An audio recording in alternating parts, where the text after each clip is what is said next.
एकंदरीत जो काही पक्ष काँग्रेसचे मत विभाजन करण्याचा प्रयत्न करतो तो बीजेपीला मदत करतो आणि ते मागे ते म्हणून अफवा पसरवतायत की मी भाजपमध्ये जाणार आहे. काँग्रेसने जरी मला सांगितलं भाजपमध्ये जा तरी मी भाजपमध्ये नाही जाणार. माझ्या रक्तात काँग्रेस आहे आणि माझ्या रक्तात काँग्रेस का आहे? कारण का मी सर्व धर्म समभावामध्ये विश्वास ठेवते, कारण का मी संविधानात विश्वास ठेवते, कारण का मी लोकशाहीत विश्वास ठेवते. म्हणून मी काँग्रेसची आहे आणि शेवटपर्यंत राहणार आहे. कारण का काँग्रेस एकमेव पक्ष आहे जो खरंच गोरगरिबांमध्ये जाऊन लोकांना न्याय देऊ शकतो.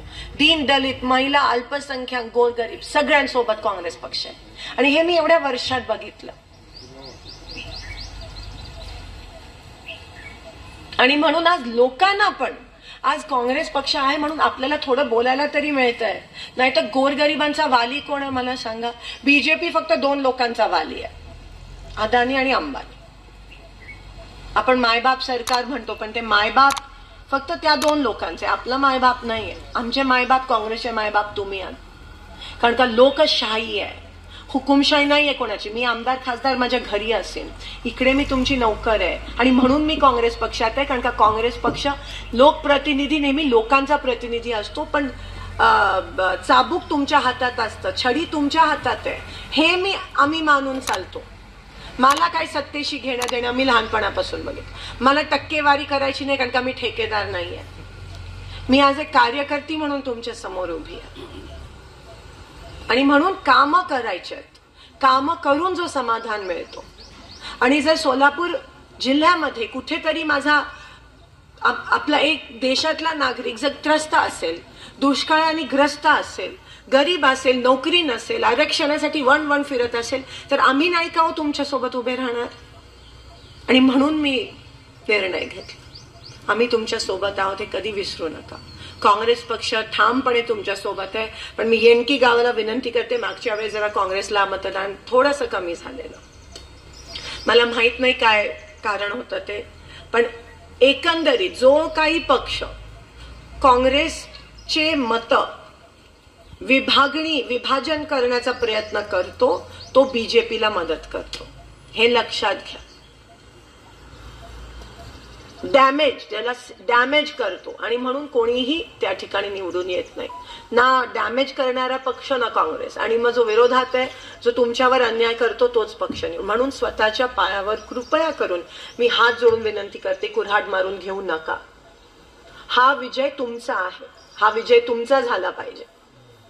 आणि म्हणून नीट विचार करून, योग्य तो विचार करून संविधानासाठी, लोकशाहीसाठी, गोरगरिबांसाठी, आरक्षणासाठी, दीन दलितांसाठी, आवाज न घोटणाऱ्यांसाठी आपल्याला ह्या वेळेस काँग्रेस शिवाय पर्याय नाहीये.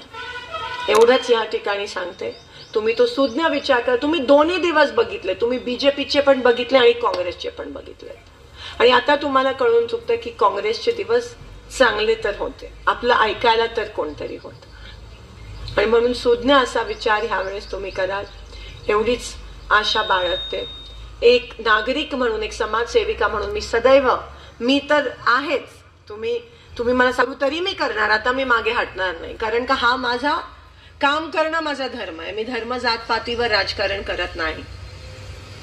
कामावर माझ्या लोकांनी मला 3दा निवडून आणलं आणि एकमेव कामच आहे माझ्याकडे. आपलं, माझं आणि तुमचं नातं विश्वासाचं आहे आणि विश्वासाची नाती ही रक्ताच्या नातीपेक्षा घट्ट असतात.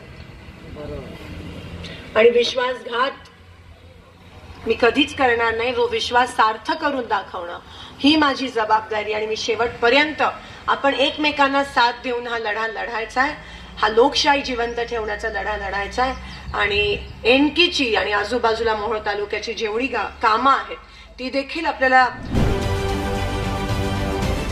राजकारणातील प्रत्येक अचूक बातमीचे सर्वात आधी अपडेट्स मिळवण्यासाठी सरकारनामाच्या सर्व सोशल मीडिया प्लॅटफॉर्मला लाईक, फॉलो आणि सबस्क्राईब करा. तसंच सर्व नोटिफिकेशनसाठी बेल आयकॉन प्रेस करायला विसरू नका.